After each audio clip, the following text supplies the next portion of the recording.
Roving টেলসে তোমাদের সকলের স্বাগতম। বিংশ শতাব্দীর একজন প্রভাবশালী কবি, প্রাবন্ধিক, নাট্যকার, কথাসাহিত্যিক, অনুবাদক, সম্পাদক ও সাহিত্য সমালোচক হলেন বুদ্ধদেব বসু। আজ তোমাদের জন্য তারই রচিত একটি ছোট গল্প। 1908 সালের 30শে নভেম্বর কুমিল্লায় তার জন্ম হয়। বুদ্ধদেব বসু তার শিক্ষা জীবনে বরাবর অসাধারণ ফলাফল করেছেন। ঢাকা কলেজিয়েট স্কুল থেকে ম্যাট্রিক, ঢাকা ইন্টারমিডিয়েট কলেজ থেকে আইএ এবং ঢাকা বিশ্ববিদ্যালয় থেকে ইংরেজি বিভাগে বিএ ও এমএ ডিগ্রি লাভ করেন।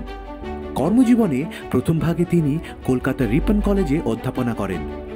এরপরে তিনি স্টেটসম্যান পত্রিকায় সাংবাদিকতাও করেন। বাংলা সাহিত্যের বিভিন্ন শাখায় বুদ্ধদেবের স্বাচ্ছন্দ্য বিচরণ ছিল। পদ্য গদ্য মিলিয়ে তার গ্রন্থ সংখ্যা শতাধিক। সেসবের মধ্যে উল্লেখযোগ্য কয়েকটি হল কবিতা বন্দির বন্দনা, কঙ্কাবতী, রাতভর বৃষ্টি, পাতাল থেকে আলাপ ইত্যাদি। সাহিত্য একাডেমি পুরস্কার ছাড়াও পদ্মভূষণ ও মরণোত্তর রবীন্দ্র পুরস্কারে ভূষিত হন তিনি। 1974 সালের 18ই মার্চ কলকাতায় তার মৃত্যু হয়। আমার অনুরোধ, তোমরা চ্যানেলটিকে সাবস্ক্রাইব করে রেখো। আজকের গল্প দিনে দুপুরে। প্রধান চরিত্রে গল্পের কথক, গৃহস্বামী ও একটি ছোট মেয়ে। শুরু হচ্ছে আজকের গল্প দিনে দুপুরে।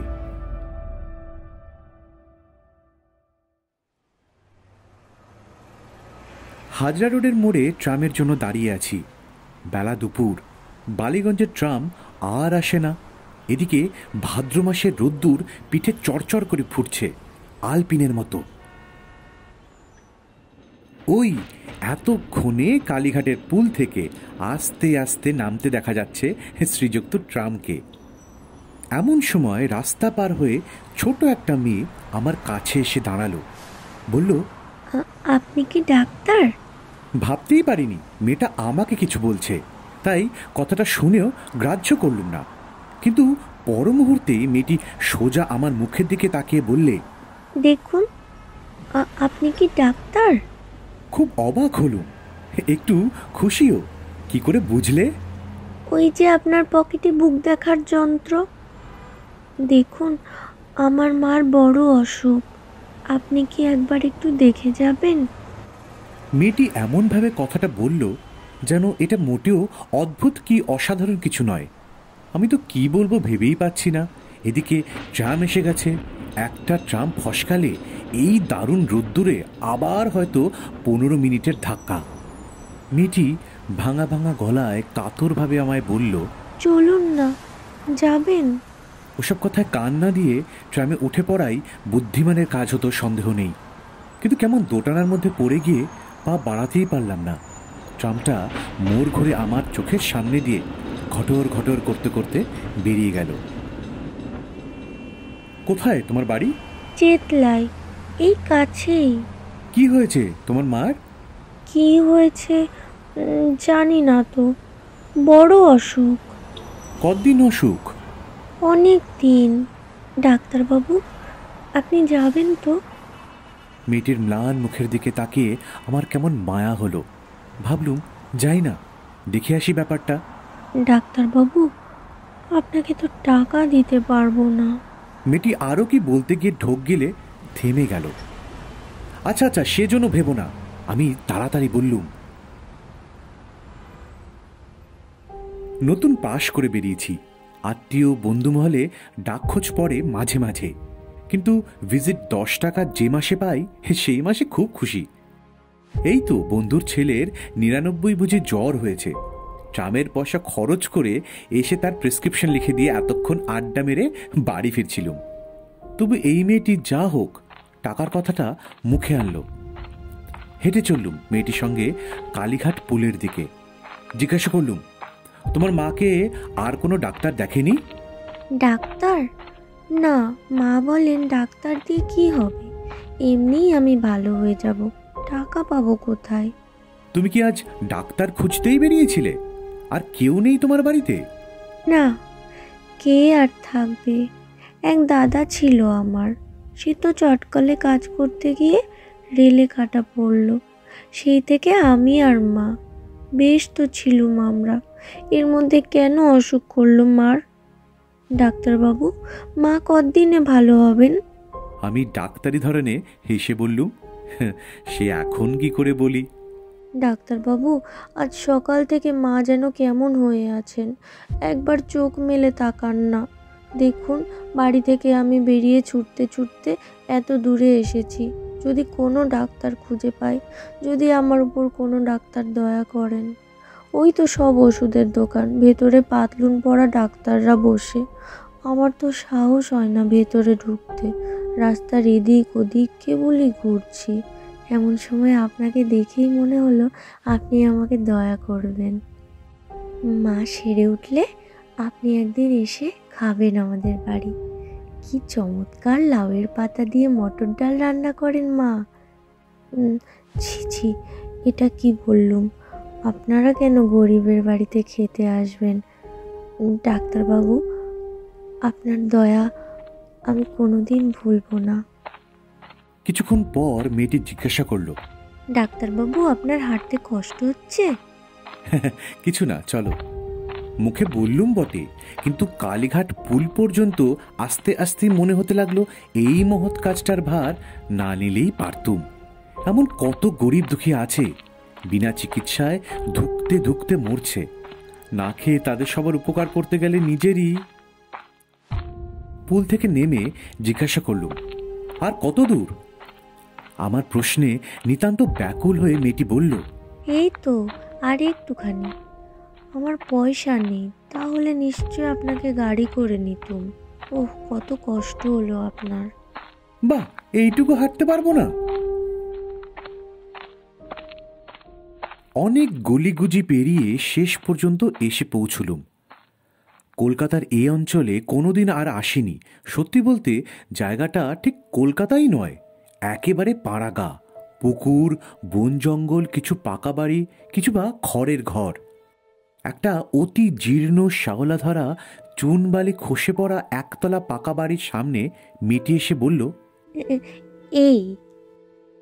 ভিতরে ঢুকে দেখি মেঝের উপর মলিন বিছানায় একজন স্ত্রীলোক নিঃসাড় হয়ে শুয়ে আছে। চোখ তার আধ বোঝা, খানিক পর পর নিঃশ্বাস পড়ছে জোরে জোরে। মেয়েটি তার কানের কাছে মুখ নিয়ে ডাকল, মা, মা। কোনো জবাব এলো না। মা, মা, তোমার জন্য ডাক্তার নিয়ে এসেছি, যে দেখো। মা, এই ডাক্তারবাবু তোমাকে ভালো করবেন। চোখ দুটো একবার পলকের জন্য খুলেই আবার বুজে এলো। একখানা হাত বুঝি একটু ওঠবার চেষ্টা করলো। অস্ফুট একটু আওয়াজ হয়তো বেরুলো গলা দিয়ে। মেয়েটি বলল, ডাক্তারবাবু, ভালো করে দেখুন, মাকে আজই ভালো করে দিন। কিছু দেখবার ছিল না, আর একটু পরেই নাভিশ্বাস শুরু হবে। তবু আমরা সব সময় একবার শেষ চেষ্টা করে থাকি। তাড়াতাড়ি বললুম, তুমি একটু বসো, আমি আসছি। মেয়েটি বলল, ডাক্তারবাবু, আপনি আবার আসবেন তো? আমার মা ভালো হবেন তো? এক্ষুনি আসছি ওষুধ নিয়ে বলে আমি বেরিয়ে গেলুম। ফেরবার সময় রাস্তাটা বোধহয় একটু গোলমাল হয়েছিল। একটু ঘুর পথে এসে সেই বাড়ির সামনে দাঁড়ালুম। রোদ্দুরে ছোটাছুটি করে তখন আমার কানে পি পি আওয়াজ শুনছি, কিন্তু ডাক্তারের নিজের স্বাস্থ্যের কথা ভাববার তখন আর সময় নয়। ভিতরে ঢুকতে যেন পা সরছিল না, কে জানে কি দেখব। দরজাটা খোলা দেখে ঢুকলুম, কিন্তু ঢুকে স্তম্ভিত হয়ে গেলুম। তবে কি আমি ভুল বাড়িতে এলুম? না, ওই তো সেই পুকুর, সেই সুরকির রাস্তা, ওই সুপারি গাছ। 1.5 ঘন্টা আগে এই ঘরটাতেই তো এসছিল মেয়েটির সঙ্গে। কিন্তু মেয়েটি কোথায়? তার মুমূর্ষু মাই বা গেল কোথায়? ঘরের জিনিসপত্র অবশ্য খুব কম ছিল, কিন্তু যে কটা ছিল সে কটাই বা কোথায়? তবে কি ওর মা এর মধ্যেই মারা গেল, আর ওরা ওর মাকে নিয়ে চলে গেল কেওড়াতলাতে? এত অল্প সময়ের মধ্যে কি করে হতে পারে? ঘরের জিনিসপত্র অবশ্যই কম ছিল, একটা লণ্ঠন, 2-একটা থালা বাটি, সেগুলো। আস্তে আস্তে আমি বাইরে এসে দাঁড়ালুম। তবে কি সমস্ত জিনিসটাই আমার চোখের ভুল, মনের ভুল? এই রোদ্দুরে কি আমার মাথা খারাপ হয়ে গেল? এই তো আমি ঠিক দাঁড়িয়ে, আমার পকেটে ইঞ্জেকশন, সব ঠিক আছে। নাকি আমি ভুল করে অন্য বাড়িতে এসে উপস্থিত হয়েছি? ফ্যাল ফ্যাল করে তাকিয়ে আছি, মাথার উপরে যে আগুন ঝরছে সে খেয়ালও নেই। চারিদিকে ছবির মতো সব চুপচাপ। হঠাৎ দেখি টাক পরা একটা আধবয়সী লোক আমার পাশে কখন এসে দাঁড়িয়েছে। কোনোখানে কেউ ছিল না, হঠাৎ কি লোকটা মাটি ফুঁড়ে উঠে এলো। তার দিকে তাকাতেই সে বলল, কি মশাই, বাড়িখানা কিনবেন নাকি? আপনার বাড়ি বুঝি? লোকটা ঠোঁট উল্টিয়েই বলল, হ্যাঁ, আইনত আমারই। কপালে দুর্ভোগ থাকলে খণ্ডাবে কে? কোথাকার এক বিধবা পিসি, জন্মে দুবার চোখে দেখিনি মশাই। সংসারে কেউ নেই কোনোখানে। আইনের প্যাচে ঘুরতে ঘুরতে বাড়িখানা এসে পড়ল আমারই ঘাড়ে। আর বলেন কেন, এমন কপাল নিয়েও আসে মানুষ। পিসে টসলেন 30 বছরে, 20 বছরের ছেলেটা রেলে কাটা পড়ল। পিসি যখন সঙ্গে গেলেন ভাবলুম ভালোই হলো, একটা মেয়ে ছিল। হঠাৎ থেমে গিয়ে অন্যরকম সুরে লোকটা বলল, ও সব কথায় কান দেবেন না মশাই, একদম বাজে কথা। আমি কথা বলার জন্য হাঁ করলুম, কিন্তু আমার গলা দিয়ে আওয়াজ বেরোবার আগেই লোকটা বলে চলল, ওই তো 1 ফোঁটা 12 বছরের মেয়ে। তা মাটা যেদিন অক্কা পেল, পরদিনই ও দিব্যি কড়িকাঠ থেকে ঝুলে পড়ল। একখানাই শাড়ি ছিল পরনে, সেটা দিয়েই কর্ম সারল। কি ডিপো মেয়ে মশাই! থাকলে আমরা একটা বিয়ে টিয়ে দিয়ে দিতুম। বাড়িখানা ছিল 3 পুরুষের, একরকম করে চলে যেত। তা লোকে যা বলে ও সব বাজে কথা মশাই। হ্যাঁ, ভূত না হাতি।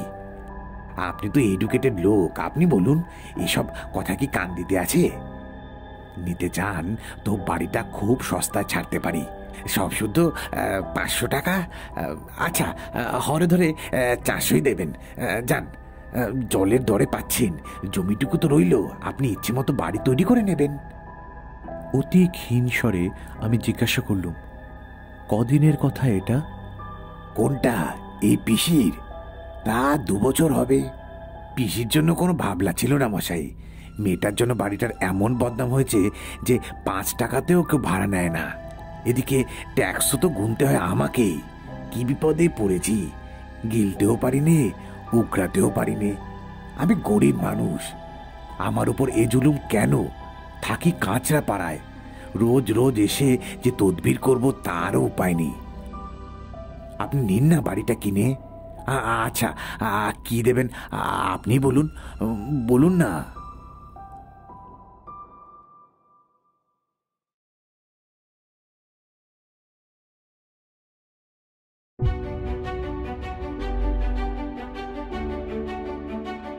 শেষ হলো আজকের গল্প দিনে দুপুরে। রচনায় বুদ্ধদেব বসু, ছোট মেয়ের ভূমিকায় তপব্রতা, গল্পের কথক ও গৃহস্বামীর ভূমিকায় আমি শীর্ষেন্দু। কেমন লাগলো তোমাদের এই গল্প? অবশ্যই কমেন্টস করে জানিও।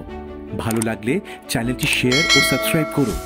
শেষে আমার অন্তরের কৃতজ্ঞতা আমার বন্ধু অরিজিৎ আর প্রীতমকে আমার পাশে থাকবার জন্য। থাম্বনেইল ডিজাইন করেছে সৌভাগ্য, ওকেও আমার আন্তরিক কৃতজ্ঞতা। খুব শিগগিরই আবার একটা গল্প নিয়ে হাজির হব তোমাদের কাছে। ভালো থেকো সকলে।